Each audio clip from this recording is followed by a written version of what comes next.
This wedding was an assignment for my Religion 2 class in Catholic school. Battered and falling. Hello, I'm HG Tudor. This one's wife has been getting an absolute shoeing from professional reviewers of her awful cookery show. There are plenty of people saying that they like it. You only have to go on certain sites to find that information. Naturally, these individuals are entitled to enjoy the show if they wish, but their brains are probably just as light and fluffy and beige as the show is itself.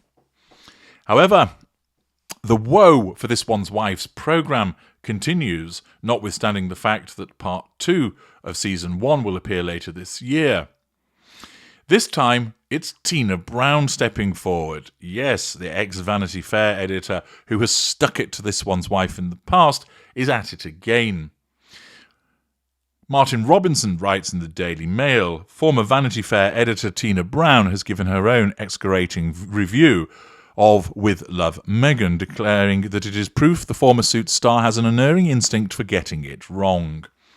Amid poor reviews, Ms. Brown claims the only show that would have worked would have been one where this one's wife admitted what a flaming flop this last 5 years have been. This one's wife has never figured out a convincing persona and is behind the curve, the journalist and royal expert has said. As you know, this one's wife has two fundamental problems. The first, she's disliked by many people, and the newspapers and broadcast outlets know this, and therefore they will seize upon every failure and misstep that comes her way to amplify it. The other aspect is this one's wife hasn't any talent, hasn't got any charisma. There are some people that might fall under the heading of a lovable loser. Some of you may remember Eddie the Eagle, the downhill ski jumper, who wasn't particularly good at it, but showed that he got some pluck and some guts to get up there and do it in the first place. He was roundly ridiculed, routinely finishing last in the competitions that he entered. But people liked him because he was a humble individual, that he didn't brag and boast, and that he was giving it a go. That he had something about him that people enjoyed, and though he was essentially a loser, he turned that into an advantage because his personality wasn't one that stank, i.e., he wasn't an unpleasant narcissist like this one's wife is. This one's wife can't see that she is the problem. This one's wife is unable to recognise that her personality turns so many people off. It isn't helped, of course, by the dunderheads that support her, because that fuels into her mind that she is lovable and likeable, and that she's an empathic person. Blinded by her narcissism, she doesn't understand that her behaviours are such that the persona that she shows is not only false, but is recognised as false by people. She thinks that's who she actually is. Everybody else who's got a functioning brain realises that that's just a persona that is created in order to try and get people to like her. Brown continues that this one's wife is too damn impatient. Well, patience is not known for being an attribute of narcissists because everything needs to be done now, linking into the necessity of control. She explains she's someone who announces a new lifestyle brand, American Riviera Orchard, and hounds celebrity friends to talk up her strawberry jam on social media without doing due diligence on the availability of the trademark. She also criticised the Duke and Duchesses of Sussex's decision for choosing Netflix over a future with the royal family and probably steering the Commonwealth. Writing in her newsletter Fresh Hell, she said, "This one's wife has come out with a show about fake perfection just when the zeitgeist has turned raucously against it. Trump's America is a foul-mouthed and dishevelled cultural place where podcasters in sweaty T-shirts, crotch-rock jeans and headphones achieve world domination on YouTube." Mrs. Brown is also baffled by Megxit and believes it has badly backfired. All this one's wife had to do was shut up and wait, go quiet for a couple of years, start a family, keep her eyes trained on the splendid royal real estate that would soon come up for grabs, she said.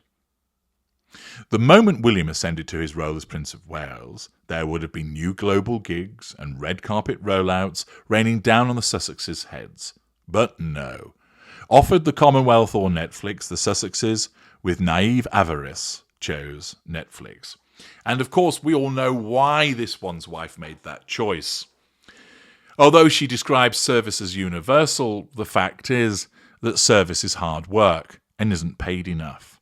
And for this grasping somatic narcissist, she just saw dollar signs and celebrity status, something that she has craved throughout her life, driven by her narcissism. Do the boring stuff and be thanked for it without being paid? No. What? Be a celebrity and be paid millions? Yes, please.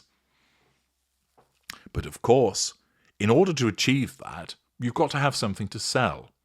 Initially, her and Harry tried to sell the idea that they had plenty of royal secrets to disclose to Netflix, who soon found out that there wasn't actually much in the way of secrets. Instead, it was just a victim fest, a whine-a-thon of how hard done to they perceived themselves as.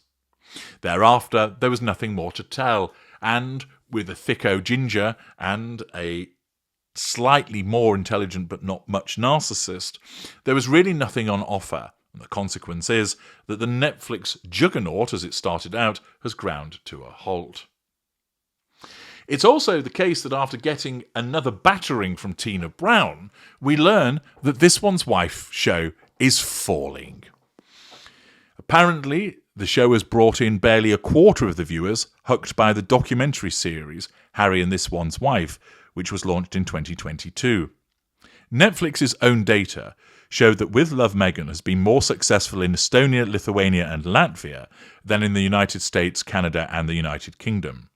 It's not a runaway success, an insider at Netflix has admitted. The Duchess of Sussex's 8-part series was watched by 526,000 households in the first 5 days it was available on Netflix since its release on March the 4th, according to data gathered by Samba TV. Pausing there. That number of views for someone who's internationally famous is piss poor. But by comparison, it gets even worse. Harry and This One's Wife drew in 2.1 million households in approximately the same number of days, making it 4 times more successful, or, perhaps more accurately, With Love Meghan is 4 times shittier. Interestingly, With Love Meghan was watched by more people aged between 45 to 54 than any other age group, which tends to suggest that her attempts to align herself with the younger dynamic, which is wholly laughable, isn't working. In the 3 Baltic countries of Estonia, Lithuania and Latvia, her show is number 7 in the Netflix chart. But in the US, the UK and Canada, the show was at number 10. In most other countries, it had dropped out of the top 10 completely, if it had been there at all. And whilst This One's Wife is celebrating a supposed season 2, the fact is we all know that that's just part 2 of season 1 and isn't anything to be congratulated on. The fact is the viewings are not as strong as the first series, the viewings are dropping, and as ever, This One's Wife is failing and falling, because at the heart of it all, she is simply an abject loser. I'm HG Tudor. Thank you for listening.